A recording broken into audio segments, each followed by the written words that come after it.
Assalamualaikum warahmatullahi wabarakatuh. Hai semua, perkenalkan nama aku Lingga Saifila Wigar. Aku dari Fakultas Pendidikan Islam dan Keguruan Prodi PAI Universitas Garut. Di video kali ini aku akan menjelaskan tentang mata kuliah yaitu Ilmu Pendidikan Islam dan dengan materi ilmu-ilmu bantu bagi ilmu pendidikan Islam. Dengan dosen pengampu ada Ibu Dr. Hajah Hilda Aini Sifa dan Ibu Dr. Hajah Neneng Nafisah MAG. Baik, yang pertama aku akan menjelaskan tentang apa sih ilmu pendidikan Islam itu. Ilmu pendidikan Islam secara teorikal merupakan pengetahuan yang membahas tentang teori-teori pendidikan yang berdasarkan atas Islam. Yang selanjutnya ada ilmu-ilmu bantu dalam pendidikan Islam. Cara berpikir atau model berpikir dalam masalah pendidikan, ilmu-ilmu itu adalah ilmu-ilmu agama, pendidikan agama di sekolah, bertujuan untuk membina dan menyempurnakan pertumbuhan dan kepribadian anak didik. Pendidikan agama di sekolah meliputi dua aspek, yaitu yang pertama ada aspek pembentukan atau yang sering ditunjukkan kepada jiwa, dan yang kedua ada aspek pengajaran atau ditunjukkan kepada pikiran.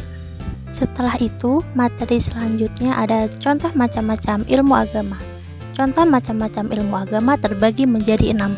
Yang pertama ada ilmu tafsir, yang kedua ada ilmu hadis, yang ketiga ilmu fikih, keempat ilmu ushul fikih, kelima ada ilmu kalam, dan yang terakhir ada ilmu tasawuf. Yang pertama ilmu tafsir. Ilmu tafsir adalah makna-makna kitab Allah, hukum-hukum dan hikmahnya. Dan kedua ilmu hadis. Ilmu hadis adalah ilmu yang berpautan dengan hadis Nabi Shallallahu Alaihi Wasallam. Dan yang ketiga ilmu fikih. Ilmu fikih merupakan praktik-praktik ibadah berdasarkan syariat. Dan keempat ada ilmu ushul fikih, merupakan mempelajari kaidah-kaidah teori dan sumber-sumber dalam menghasilkan hukum Islam. Kelima ada ilmu kalam yang membicarakan bagaimana menetapkan kepercayaan, keagamaan atau agama Islam. Dan yang terakhir ada ilmu tasawuf. Ilmu tasawuf merupakan gerakan Islam yang mengajarkan ilmu cara menyucikan jiwa dan menjernihkan akhlak.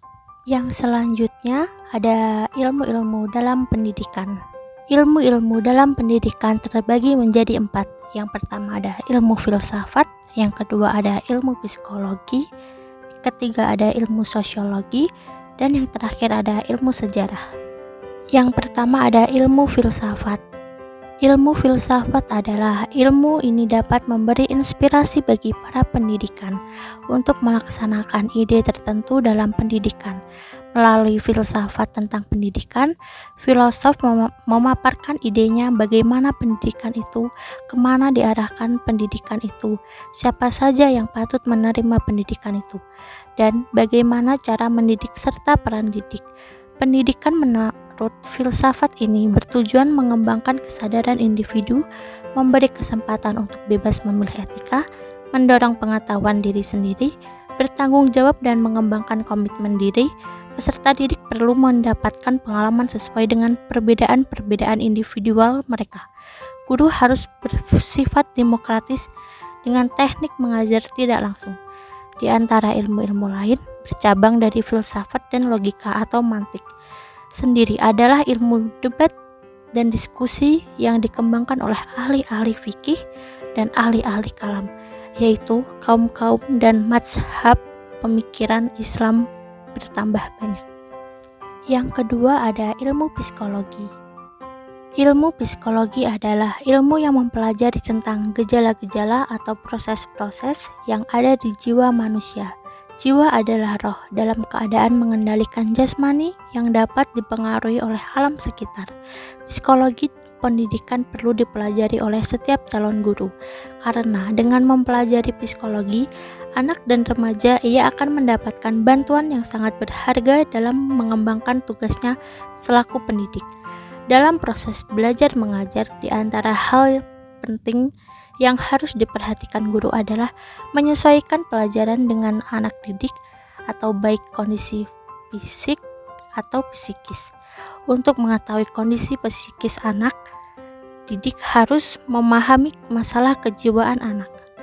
Yang hal ini dapat mempelajari melalui ilmu jiwa, terutama ilmu jiwa perkembangan. Dan yang ketiga ada ilmu sosiologi. Ilmu sosiologi adalah ilmu yang mempelajari hubungan antar manusia dengan kelompok-kelompok dan struktur sosialnya. Pendidikan yang diinginkan oleh masyarakat ialah proses pendidikan yang bisa memperhatikan dan meningkatkan keselarasan hidup dalam pergaulan manusia untuk mewujudkan cita-cita. Pendidikan sangat membutuhkan bantuan sosiologi.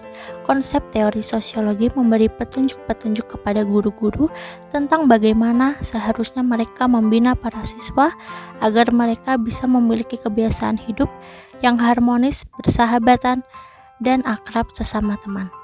Menurut Alan Johnson, sosiologi adalah ilmu yang mempelajari kehidupan dan perilaku, terutama dalam kaitannya dengan suatu sistem sosial dan bagaimana sistem tersebut mempengaruhi orang yang bagaimana pula orang yang terlibat di dalamnya mempengaruhi sistem tersebut.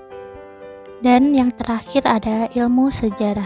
Ilmu sejarah adalah keadaan masa lampau dengan segala macam kejadian atau kegiatan yang dapat didasari oleh konsep-konsep tertentu. Sejarah dalam pendidikan merupakan motivasi yang kuat sebagai faktor penggerak dalam diri manusia.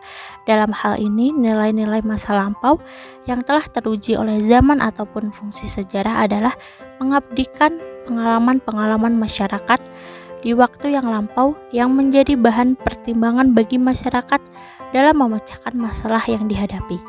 Perkembangan manusia adalah sama dengan perkembangan alam, mulai dari kuncup menjadi mekar, sehingga tugas pendidik adalah mengontrol pertumbuhan anak agar menuju ke arah yang benar sebagai anak manusia baik, dan juga harus mengetahui tingkatan-tingkatan perkembangan mental anak dengan baik. Maka perlu mempelajari perkembangan mental jenis manusia dalam sejarah kehidupan. Setelah saya membacakan materi, di sini saya akan membacakan salah satu hadis yang sangat berkaitan dengan ilmu pendidikan, yaitu dibacanya, "Jadilah engkau orang yang berilmu atau pandai atau orang yang belajar atau orang yang mendengarkan ilmu atau yang mencintai ilmu, dan janganlah engkau menjadi orang yang kelima, maka kamu akan celaka." Hadis riwayat Baihaqi. Dan yang paling terakhir ada kesimpulan. Ilmu pendidikan adalah ilmu yang lebih meniti beratkan kepada pemikiran dan perenungan tentang pendidikan, sedangkan ilmu pengetahuan adalah suatu uraian yang lengkap dan tersusun tentang suatu objek ilmu. Munculnya ilmu pengetahuan baru itu karena memenuhi syarat, maka ia berhak berdiri sendiri. Sedangkan ilmu bantu adalah ilmu yang dijadikan landasan untuk membantu proses pendidikan yang merupakan strategi, cara berpikir, atau model. Dan itu saja materi yang bisa saya sampaikan, kurang lebihnya mohon maaf. Wassalamualaikum warahmatullahi wabarakatuh. Sekian dan terima kasih.